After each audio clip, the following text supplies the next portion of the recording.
The film begins with Bob Lee Swagger, a U.S. Special Forces sniper, and his scout Donnie Fenn stationed in the Ethiopian hills, keeping watch over a U.S. convoy returning to base through dangerous territory. While waiting, they engage in casual conversation, and Donnie looks at a photo of his wife, Sarah. A truck carrying a mounted machine gun approaches the convoy, but Swagger swiftly takes out the shooter and driver with precise shots.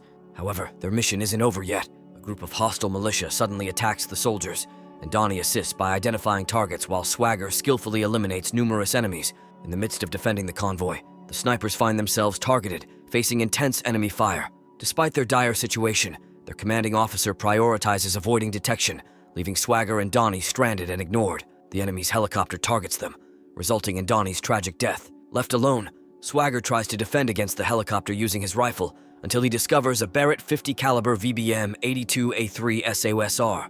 With this powerful weapon, he retaliates, successfully downing the helicopter, causing it to crash and erupt in flames, enveloping the scene in smoke and fire. 3 years pass, and Swagger has become a secluded individual, residing in the mountains, disconnected from a society that abandoned him. With an unkempt appearance and long hair, he lives a solitary life, accompanied only by his dog, trained to fetch him a cold beer from the fridge upon his return to the cabin. Sharing a moment with his canine companion, Swagger switches on his PC, navigating through news that often leaves him disillusioned. Meanwhile, at a military office, a group including the wheelchair-bound Michael Sandor, Colonel Isaac Johnson, Jack Payne, and Louis Dobler discusses an operation. Sandor proposes Swagger for their mission, recognizing his background, a profile fitting their requirements. The team ventures along a woodland track to meet Swagger. Alerted by his vigilant dog, Swagger becomes aware of the approaching men near his cabin.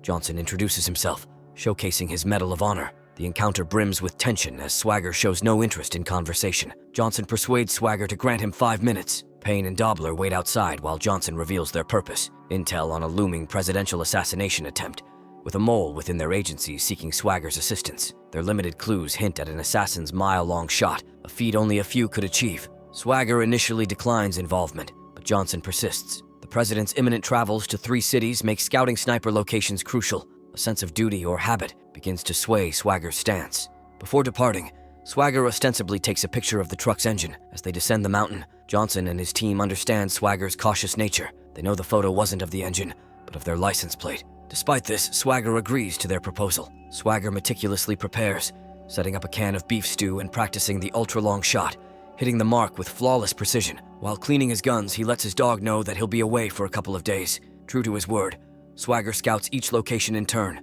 reporting back to Johnson that the likely location is Philadelphia. Snipers are everywhere, along with federal agents, one of whom is rookie FBI Special Agent Nick Memphis. Swagger stands in a nearby office with Johnson, Payne, and Dobler. Johnson claims the shooter is in a church tower nearby and says that they will take him down just after the president begins to speak. But Swagger's eye is taken by the fact that Timmons' gun is not properly holstered. The president is scheduled to speak immediately after the Archbishop of Ethiopia, who is accepting an award. As the president approaches the stand, Swagger urges Johnson to have his men take down the shooter immediately. But at that moment, events lurch forward. The Archbishop is shot in the head, and Timmons suddenly shoots Swagger in the shoulder.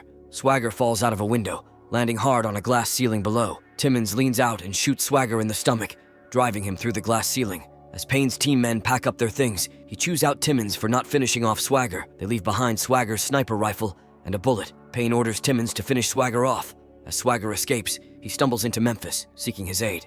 Memphis brandishes his firearm, but Swagger forcefully flips him onto the ground. He restrains Memphis to a gate using handcuffs, asserting that he was framed and implicating Timmons in the scheme. Seizing Memphis's firearm, Swagger departs in his vehicle. Timmons catches up with Memphis, notifying the authorities that Swagger has taken an FBI car. Now, everyone is on the lookout for Swagger, who enters a vehicle cleansing station to evade the helicopters. While his vehicle undergoes cleaning, Swagger moves to the rear seat, creating an opening in the trunk to access a medical kit and treat his injuries. Exiting the cleansing station, he is spotted by the police, sparking a pursuit. His car's rear is struck by a pickup truck, causing it to spin, and Swagger finds himself facing a line of officers. Reversing the car as the police open fire, Swagger navigates through a construction site and plunges into the Delaware River. He gets alongside a boat and slips under a bridge. From there, he starts a truck using unconventional means and speeds away. In the meantime, FBI agents witness a news report detailing the assassination attempt and Swagger's getaway. They express dissatisfaction at Swagger effortlessly overpowering Memphis, despite Swagger's extensive training compared to Memphis, who graduated from the academy just 3 weeks ago.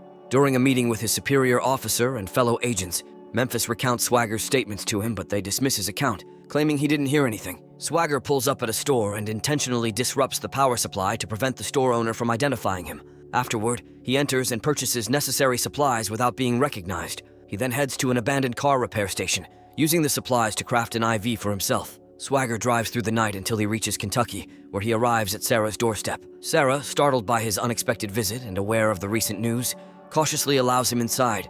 He expresses regret for not meeting her after Donnie's death, but acknowledges that she received his letters and annual flowers commemorating the anniversary. Handing Sarah a list of items, he requests her help in acquiring them. After she manages to procure everything, he hurriedly guides her through treating his bullet wounds before he loses consciousness. Despite lacking nursing experience, Sarah does a commendable job of cleaning and tending to his injuries. This inconsistency amplifies Memphis's doubts. The news of Timmons being shot and killed by a purported mugger mere hours after the shooting further fuels Memphis's suspicion. Memphis meticulously retraces Swagger's steps, visiting all the locations Swagger had been to. At the church tower, he notices distinctive markings in the dust that sway his conviction. He becomes increasingly certain that Swagger isn't the perpetrator they should be pursuing, particularly as Swagger, given his expertise, wouldn't have missed the president and accidentally hit the Ethiopian archbishop. Additionally, Memphis navigates an online gun chat room, uncovering crucial details about the specific firearm utilized in the assassination attempt. However, during these investigations,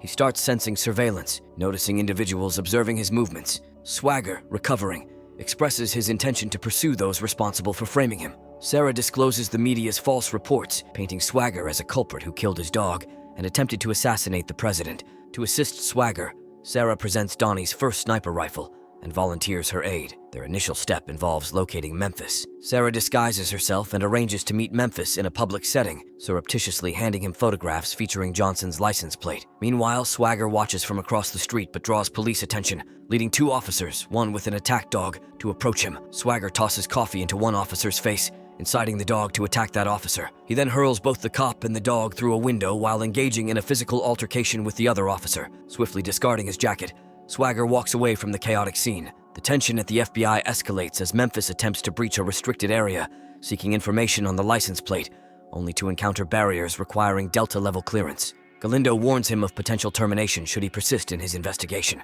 However, even she begins to acknowledge discrepancies in the Philadelphia shooting details. Reluctantly, she reveals a method for acquiring the necessary security clearance to Memphis. Simultaneously, Dobler informs Johnson about suspicious activity in an internet chat room related to an attempt to access Delta-level security information. Recognizing Memphis's unauthorized inquiries, they perceive him as a threat and devise plans to eliminate him. The plot thickens with Memphis enduring a brutal abduction on a bridge by masked assailants who subject him to a macabre setup. However, Swagger intervenes, using Donnie's rifle to systematically neutralize each assailant, rescuing Memphis in the nick of time. Recognizing the truth about Swagger's setup, Memphis agrees to aid him. Johnson, learning that Memphis survived and is now allied with Swagger, escalates his efforts, directing his men to delve deeper into Swagger's past. Meanwhile, Sarah, sensing an intruder in her home, arms herself with a shotgun. A henchman appears with a silenced pistol, but Sarah's quick reflexes prevail as she blasts the intruder through the chest. However, Payne sneaks up behind her, coercing her to lower the shotgun. He interrogates Sarah about Swagger's whereabouts and resorts to violence to extract information. Elsewhere, Johnson aligns with corrupt Senator Charles Meacham, securing his consent to mobilize over 20 soldiers to eliminate Swagger, intensifying the imminent threat against him. The tension reaches a boiling point as Swagger and Memphis strategize an attack on Sandor's location. Memphis positions himself near the forest while Swagger maneuvers closer to the cabin. Swift and stealthy, Swagger dispatches guards, employing a combination of stabbing and shooting while planting explosive devices strategically. As Sandor stands alone, he reveals the shocking truth to Swagger, clarifying that the president was never the intended target. Instead, it was the Archbishop, set to expose American-led genocide for an oil pipeline. Unbeknownst to him, Swagger inadvertently played a part in this genocide during a past mission in Ethiopia, unwittingly assisting soldiers in executing villagers. The cabin becomes a battleground as soldiers encircle it, prompting Memphis to warn Swagger. Sandor, choosing to evade capture, takes his own life, compelling Swagger to initiate a series of explosive traps. A firefight ensues as soldiers storm the cabin, met with lethal retaliation from Swagger and Memphis. In a desperate bid for survival, Swagger recalls Donnie's fate and takes aim at an incoming helicopter, triggering a chain reaction. The ensuing chaos, coupled with strategically deployed napalm bombs, obliterates the soldiers and the helicopter. The tension mounts as Memphis orchestrates a deceptive call to the FBI field office, pretending to have Swagger in custody, allowing them to trace the call. Meanwhile, Swagger initiates contact with Johnson, revealing that he possesses a recording of Sandor's confession. In exchange for the meeting, Johnson reveals he has Sarah captive. As the meeting takes place in the snowy mountains, Payne holds Sarah at gunpoint, rigged with a shotgun attached to his hand. However, a sniper seemingly takes out Swagger from a distance, pleasing Johnson and Meacham, yet the hidden snipers are systematically neutralized by unseen forces, revealing Swagger's ruse. While Memphis, disguised in armor, continues advancing, Swagger strategically disables Payne's weapon, severing his arm. With Memphis disarming Johnson and Meacham, Sarah seizes the opportunity to eliminate Payne. Despite Meacham's offer of employment, Swagger declines. Memphis contacts the FBI, but Swagger opts to destroy the recording, aware that whoever possesses it faces danger. Recognizing the lack of innocence among them, they await the FBI's arrival, choosing to confront their fate together. The meeting at the Department of Justice gathers key players, including the Attorney General, Johnson, Memphis, and Sarah. In a subtle maneuver, Memphis slips a hidden item to Swagger, unnoticed by others in the room. Swagger, facing his sniper rifle, questions whether the firearm has been tampered with by any authority, finding it untouched. Turning to Memphis, he seeks assurance of trust and belief in his innocence, receiving an affirmative response. Executing a calculated reveal, Swagger loads a bullet into the rifle, aiming it at Memphis, only to elicit a mere click as the gun fails to fire. He unveils the truth. He had removed the firing pins from all his weapons before departing to scout locations, establishing his innocence regarding the shooting of the Ethiopian archbishop. Exposing Johnson's involvement in the Ethiopian mass grave, Swagger and Memphis confront him, but the Attorney General acknowledges the limitations of their jurisdiction over crimes committed in other countries.